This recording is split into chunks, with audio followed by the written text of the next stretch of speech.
Maraming salamat ating minamahal na Vice Mayor Chia Chesa, sa ating pong department heads na nandito, at lalong-lalo na ang pamunuan ng Manila City Library, Director Maylene Villanueva. Ang dami niyang pinapirmahan na permanent at promotion. Napirmahan ko na lahat. Wala pa tayong pera niyan. Sa ating Engineer Andres, masaya ako nakabalik si Andres. Mabilis na ulit ang kilos. Natutuwa ako dahil yung ating mga kasama sa departamento, lalong-lalo na dito sa distrito ninyo, si Dandan. Gusto niyo bang mamit si Dandan? May palupa si Dandan. Tahimik doon. Walang chismoso doon. Masaya ako dahil araw-araw na ginawa ng Diyos. Yung iba nating mga kababayan na nagigipit sa kulinarya, sa pagpapalibing, mga mahihirap nating kababayan. Ngayon, nagkaroon sila ng direktor ulit na may tenga, na pinakikinggan yung hinaing at kakulangan ng ilan nating may hirap na namatayan. Ayan ang ating Direktor Gangan Tan. Nangangayayat pa ho yan. Kasi wala rin siyang tulog eh. Hindi rin siya nagpapahinga. Of course, sa ating mga barangay chairman na nandito, mga kagawad, secretary treasurer, mga tanod, lahat ng barangay officials, aking kapwa kawani, mga kabataan, nasa Gedli, at special mention ko lang, yung aking mga paborito, mga lolo't lola ko. Pinaka-paborito ko yan. Palakas ang palakas yan. Insure ba naman ang tinitira nila eh. Dumarating na rin yung cake. Na-resume na rin yung cake. Nabalik na yung insure, nabalik na yung cake. Sa Oktubre, magkikita tayo. Maglulubi-lubi tayo. Hulyo, Agosto, Setyembre, bigaya na ng Oktubre. I love you. Malaking pera yan, 390 million. Yeah. Kahit wala tayong pera, basta ano lang, itatawid ko, iraraos ko. Kahit na tayo talaga said na said. But then again, masaya ako, yung mga bata dyan sa daycare hindi maalis. Yung mga lolo't lola ko hindi maalis. Gamitin nyo muna yan. 1-2. Sawa. Gusto ko lang i-update. Alam nyo, 5-5 ang akusasyon ngayon sa mga taong gobyerno. Tama ba? Hindi naman natin masisisi ang taong bayan. Talagang talamak eh. At ang napermisyo, mamamayan. Akalain mo Pilipino ngayon, pragman na. Pag umulan, swimming. Kaya nagalit ang taong bayan. Kaya ang taong bayan, naghihinagpis. Nanggigigil. I hope on what they're doing right now in the national government ay talagang merong mapanagot. Hayaan natin sila, yung mga proper forum, body, or ahensya ng gobyerno na mapapanagot ang mga may sala o nagkamali. Ngayon, tayo sa Maynila, iba ang approach. Ilagay sa tama yung mali. Pagka mali, pinapagalitan. Pero hindi pwedeng galit lamang. Kailangan i-guide mo rin paano itama. O tingnan po ninyo. Nais kong ipabatid sa inyong lahat dito sa Tercero Distrito. 2022, 23, 24, at 25. Itong mga kontraktor, hindi nagsipagbayad ng buwis sa Maynila. Napagdalaman ko. Dahil sa inyo. Dahil dyan. Anong ginawa ng inyong pamahalang lungsod? Binigyan ko ng SOA. Hinabol natin. Bakit? Yun ang tama. Yun ang legal. Yun ang tamang kaysa ituro ko ang daliri ko. Ito. Walang mangyayari doon. Wala. Hayaan natin. Yan, Senado, nag-iimbestiga. Kongreso, nag-iimbestiga. COA, nag-iimbestiga. Ang Presidente, nag-iimbestiga. Hayaan na natin sila. Basta tayo, what is due to the city kung ano ang marapat para sa syudad dapat makuha ng syudad. Why? Ito, huwag ka na lumayo. Ito, tingnan mo to. Ayun may business permit to. Ayun, nakita ko na. May business permit. Anong ibig sabihin? Maliit na pwesto, nagbayad ng buwis sa lungsod. Kinilala ang pamahalang lungsod. Bakit sa kanya applicable ang batas? Bakit sa malalaking kontraktor hindi? Sa Maynila, iba kami. Tayo, sinuwa natin. Ano ngayon ang naging pabor para sa atin? Kasi importanteng malaan ito ng taong bayan, dala na tayo puro taga-Maynila. Sino hindi taga-Maynila rito? Sino taga-Maynila? Taas ang kamay. Exactly. Because there must be government. There must. Kailangan may gobyerno. Ano naging epekto? Mga nanay ko, mga tatay ko, nais kong ipabatid sa inyo, lalong-lalo na sa mga barangay official. Noong Biyernes, nakakolekta na tayo ng 93 million pesos. From zero. From wala. Hinabol ng pamala. Nagbayad siya. Yung paano, Yorme, paano yung hindi magbabayad? Huwag kayong mag-alala. Ito nga, dinimanda ko dinimanda ko yan, kriminal. Bakit? Yun ang tama, kaysa akusahan ko Diba, kaysa turo ko lang na yung turo daliri ko. The legal way, the proper way. 93 million. Gusto ko ipaalam, lalo na rito. May mga karanasan sa Rasak. Malapit sa inyo to diba? Gusto ko ipaalam sa inyo. Yung sinira na building ng kontraktor nung Biyernes, nagbayad sila 10.4 million pesos sa lungsod ng Maynila.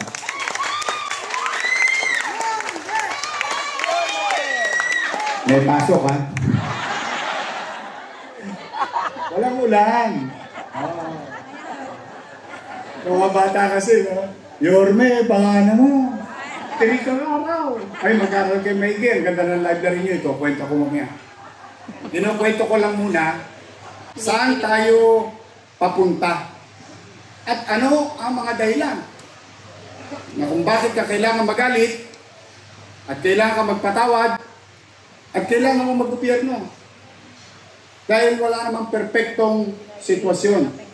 Pero ang isang resulta, hindi pwedeng maitanggi na mukhang tama ang ginagawa ng inyong pamahalaang lungsod. Iberiin ninyo, mga nanay ko, mga tatay ko, paano halimbawa, katulad ng dati yung sinundan ko, ikinipik balikat lang ang lahat ng ito. Magkano nawala sa atin? Malaking pera. Bakit siya? Pinagbabayad natin. Ayan. Nakikita yung permit tayo, may permit kung nakita ko yung logo. Bakit siya nagbabayad ng 5 bulig, 3 bulig, o 7 bulig? Malamang yan, taon-taon, 10, tansya ko dyan, ha? Mahina na 10 bulig dyan, 1 taon. Bakit siya nagbabayad? Bakit sila? Hindi. O yun ang magandang epekto ng pagiging masino, mainam at epesyenteng paggugobyerno.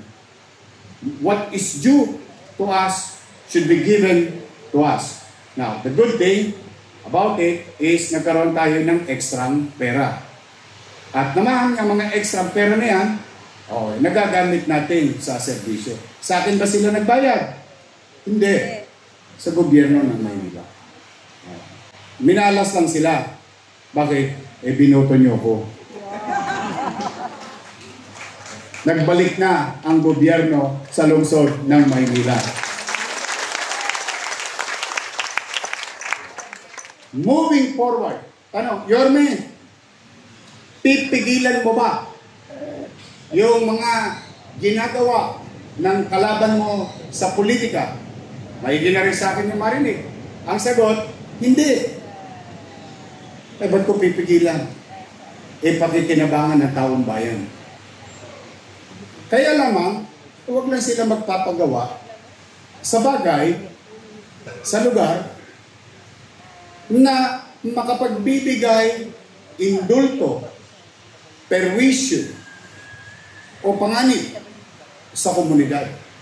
Kung ang pagawain bayan ay bagay na katulad ng bubuksan o i-ground break natin yun, so be it.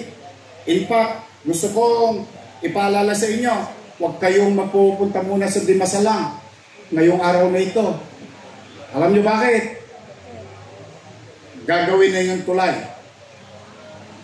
ng District 3 and District 4. Tanong, kaninong project yun? Sa kanila. Tanong, inaprobahan ko ba? Opo. Hindi ko lang inaprobahan. Binigyan ko pa ng traffic enforcement at ito ako ngayon. Nag-aabiso sa tao na mahihirapan tayong bumiyahe in the next 360 days dyan sa Dimasalang. Kapakinabangan ba ng tao yun? Opo. Tulay ba yun? Opo. Magagamit ba ng tao? Opo. Yun yung punto ko. Kapag sila'y nakipag-ugnayan sa lokal na pamahalaan, tuktin lang nila ang kanilang obligasyon. Wala yan, yung politika. Ang politika, nung Mayo. Nung Mayo. After nun, may desisyon na ang tao. So, we have to work together. Yun ang importante. Diyan maraming namamali. Yung salitaan, personal lang yan.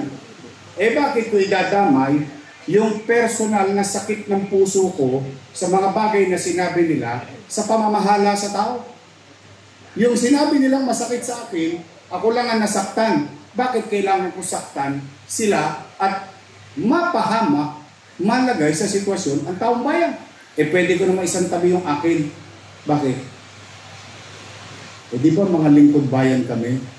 Supposed to be. Paglilingkod sa tao ang mahalaga. Ngayon, kung sino may mali, may husgado. May investigasyon. Sino magsasabing tama o mali, hayaan natin ang tamang ahensya ng gobyerno. But for the meantime, sa ating mga nakikinig sa Nangka, sa harapan, hanggang dyan sa Podli, at dito sa Wakali, may gobyerno na sa lungsod ng Maynila. Today, we are going to groundbreak something that is new. New facility with old principle. Library. Silid Aklatan. At hindi lang to puro libro. I would like to inform yung ating mga, ito na naman, special mention na naman kayo. Mga lolo't lala ko. Yes. Sa inyo ito, at mga kabataan, sa inyo to. Sigurado ako tiyak to, hindi na tayo maghahanap ng taong pumunta sa library. Feeling ko yung mga kabataan, sigurado ako pupuntahin library natin. Alam bakit? Pag nadali natin to, puro Apple ang lalagay natin computer dyan. Kita ninyo, kwento pa lang. Naway pa lang yun. Paano pag nagkatotoo na? Yes, we will modernize our library. While we have the physical book, but also we will adapt to technology so that everyone will have an access to equal opportunity in this type of equipment and better. And that's why we will continue to invest to minimum basic needs, MBN, housing, education, healthcare, and jobs. We will not stop investing to this minimum basic needs. Who would thought?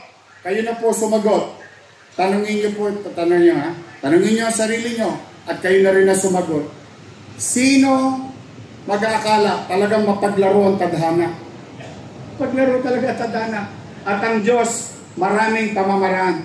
Sino mag-aakala na ang isang squatter, isang basurero, walang sariling bahay noon, nakikipisan, umuupa, tumutusok sa may lupa ng may lupa, nakala mo'y kanya, ay makapagtatayo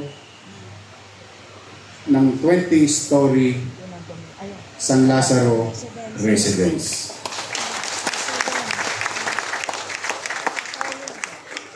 Sino makikinabang? Mamamayan, pamilyang Manila. Talagang mapaglaro ang tadhana. Yung squatter, nakapagpatayo ng pabahay sa kapwa squatter. Tingnan mo talaga, ano? Hindi mo talaga masasabi ang buhay ng tao. Kaya ako'y naniniwala. Hindi ako nawawala ng lakas ng loob na kahit na wala tayo. Sa totoo lang, ayoko nang asinan ng sugat eh. At kalamansiin ng sugat eh. Pero talagang ganun kahapdi ang katatayuan natin. Pero, hindi ako titigil. Loobin nawa ng Diyos na bigyan ako ng lakas ng pangangatawan. Hindi ako titigil ng maghanap ng mga bagay na kayang magbigay ng serbisyong mapapakinabangan ng mga bata sa lungsod ng Maynila. We are going to inaugurate with a total of 2,118 square meter, 5-story. Ito, library ninyo. At hindi dyan hinto yan. Gusto ko na kayong i-update because this is budget month. In a matter of few weeks, there will be budget deliberation in the Sangguniang Panglungsod ng inyong Konseho ng Maynila. And I would like to update you. Yes, maaaring salak tayo. Pero huwag kayo mag-alala. Hanggat kaya kong unatin ng goma, uunatin ko. Makaraos lang tayo. Next year, we'll start finishing Magsaysay High School.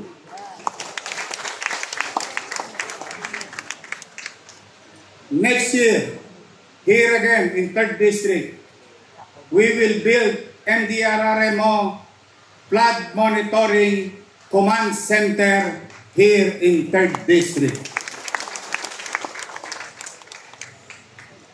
Next year, we will build Binondominium 2 in 3rd District. Familiar ba kayo sa San Nicolas? Yes. Sino nakinabang? Yung squatter sa gitna. Nung natayo, yung Binondominium 1, dinuro. Inakyat. Bakante yung space. 3 years ng bakante. The purpose is to build another. But nobody built. But we will build Binondominium 2 para sa susunod na squatter doon sa gitna ng Valderrama, San Nicolas, Binondo, Maynila. Next year, true to our commitment, we will start groundbreaking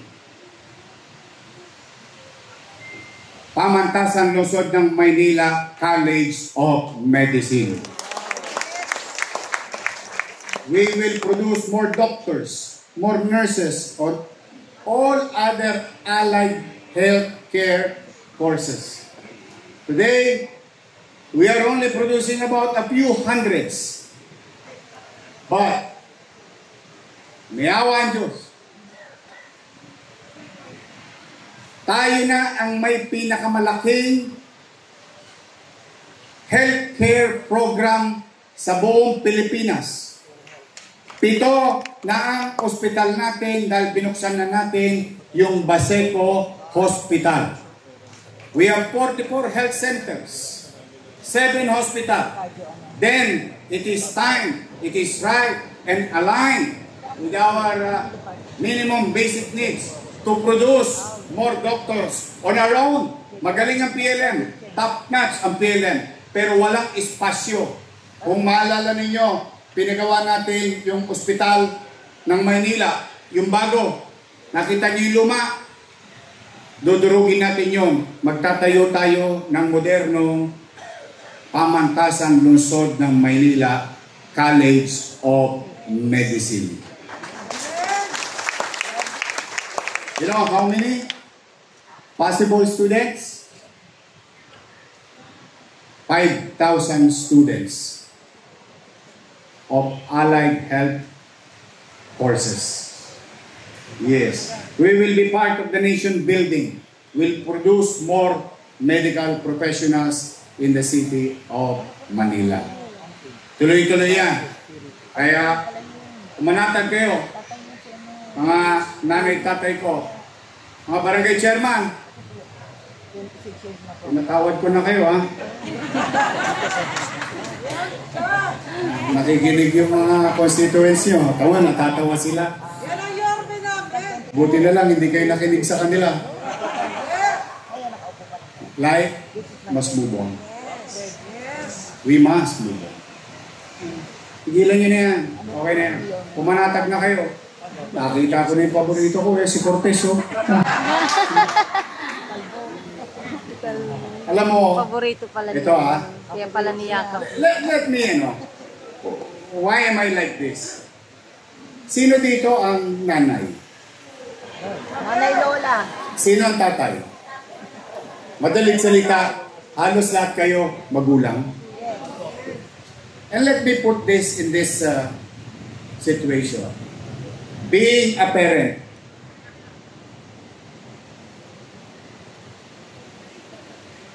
answer me straight.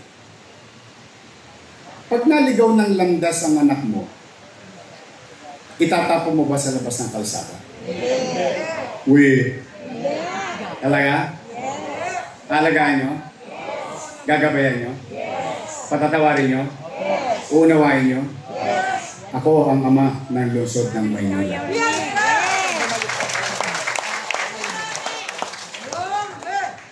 That's the way it is. If we can apply it to our homes, as a father of the city, I, for one, should avail of such culture, tradition, or way of life, being a parent. Ganun lang yun. Pag naligaw, mapipitik mo sa tenga ng kaunti. Gas-gas yung ulo mo. Apalay mo sa wepax. Ang mahirap, pag natalo ka ng hanger, manawal. Nilatay. Nilatay. Oh. But that's how being a parent. Pag kayo matatakot na kayo pagagalitan ng inyong magulang from time to time. Because walang magulang ang makatitiis sa kanyang anak. Matitiis ko ba kayo? Yes. At the end of the day, manilay nyo kayo. At the end of the day, mayor ako. Meron akong obligasyon sa inyo. At the same manner, Ay kung nagagawa nyo sa anak ninyo, kaya ko rin gawin sa mga anak kong 2 milyong Manileño sa lungsod ng Maynila. Pangalawa, ang Panginoon ba? Whether si Jesus, si Allah, kung sino man ang Panginoon ninyo. I hope nasa langit ha, o din nasa ibaba. Matanong ko lang kayo, mapagpatawad ba ang Diyos? Naniniwala kayo? Talaga? Kahit anong kasalanan natin, ang pakiramdam natin, patatawarin tayo ng Diyos? Tama ba? O, kung ang Diyos nagpapatawad, ako pa kaya? Who am I? Tanong, wala pa akong kasalanan sa buhay. Hindi totoo yun. Kamali din ako. Ang tanong, nadapa ba ako sa buhay? Maraming beses. Pero hindi ko binibilang yung dami ng pagkakadapa. Ang binibilang ko lagi, ilang beses akong tatayo. Yan din ang gusto ko maging relasyon natin. We must move on. Moving on. This is here we are. Despite of lack of resources, kahit na kulang tayo. Unat na ang goma. Pigang-piga na ang bimpo. May pagawain bayan pa tayo. Kaya, umasa kayo. Si Vice Mayor Chi, ang mga kusyal, mga congressman, senador, presidente, sino man ang mahingihan ko ng tulong, gagawin ko on your behalf. Hindi ako mahihiya, ipanghingi kayo. Ngayon, nandito tayo para sa ating mga anak at ang aking mga minamahal na lolo't lola. Sa mga barangay official, o kita ninyo, o nakuha nyo na yung RPT, di ba? Sino pa hindi nakakuha ng RPT? Imagine niyo, tinago sa inyo ng first quarter, second quarter. Oh. Yung RPT, yung galing sa Maynila. Lahat. Oh. Pag may resources, what is due to you, you will be given. It will be given to you. So tayo lahat, ha? Ulitin ko. Can you just smile? Pwede ba tayo magpalakpakan para sa sarili natin?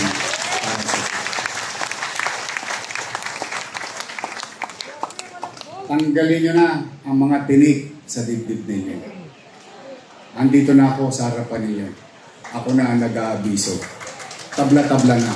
Wala na kayong isipin ba. So muli, mga nanay, tatay ko, mga batang Maynila, kapwa ko empleyado, maraming salamat sa pagkakataon na ito. I cannot do this alone. Hindi ko kaya maglinis mag-isa ng Maynila. Hindi ko kaya papanatagin na mag-isa ang Maynila. Hindi ko kaya papaularin na mag-isa ang Maynila.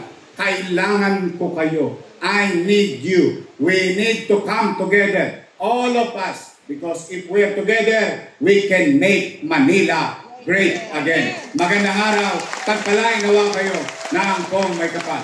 Manila! God first. Thank you. Maraming salamat po. Muli po, palakpakan po natin ang ating minamahal na alkalde, Mayor Francisco Isko Moreno Domagoso. Sa punto pong ito ay saksiyan po natin ang pag-sign sa plano. Inaanihan ko po ang ating pong mga punong barangay.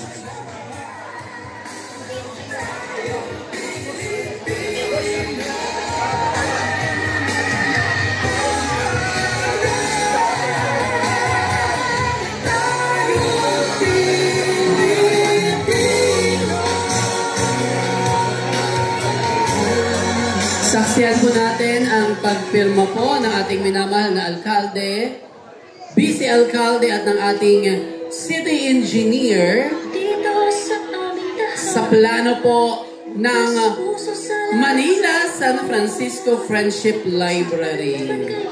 Mamaya po ay pwede pong magpa-picture kasama po ang ating mga barangay officials pagkatapos po ng signing.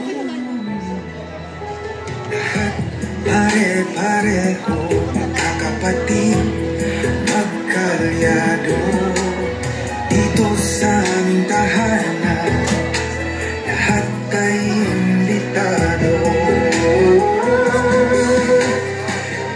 isang bayan.